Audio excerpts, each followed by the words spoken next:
Salam tout le monde, bienvenue sur votre chaîne d'actualité Maroc 24. Pensez à vous abonner à la chaîne pour rester informé. Nous sommes mercredi le 18 janvier 2023. Petit Mandela, la dernière colonie en Afrique, c'est Orania.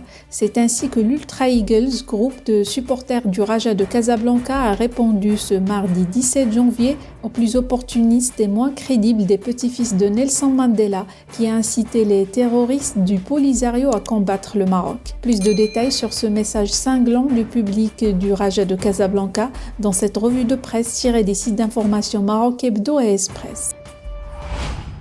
Quand il s'agit du Sahara marocain et de patriotisme, les supporters rajaouis n'hésitent point à monter au créneau.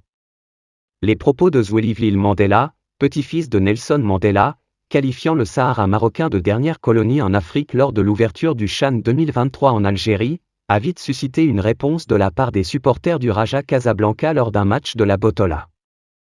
En effet, lors du match ayant opposé mardi 17 janvier leur club au Mouloudia Club d'Oujda, pour le compte de la 13e journée, les Rajaouis ont brandi une grande banderole pendant le match où il est écrit « Little Mandela, la seule colonie restante en Afrique est Orania ».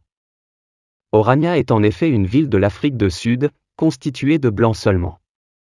Nichée dans le Karoo, zone semi-désertique perdue au milieu du pays, sa population de 2500 Afrikaners, descendants de Néerlandais et Français huguenots arrivés au XVIIe siècle.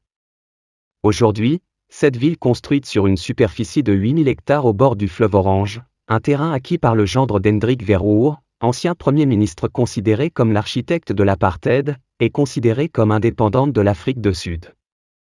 Les Afrikaners disent avoir rêvé et créé Orania pour disposer d'un endroit à eux. Sa reconnaissance par l'État s'appuie sur un article de la Constitution qui défend le droit à l'autodétermination. Nous sommes originaires d'Afrique, c'est pourquoi nous nous appelons Afrikaners.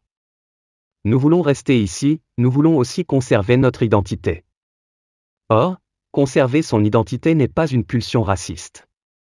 Nous voulions conserver notre identité contre l'impérialisme britannique aussi et ils sont encore plus blancs que nous. Beaucoup plus blancs, explique Winan Boshoff, résident d'Orania.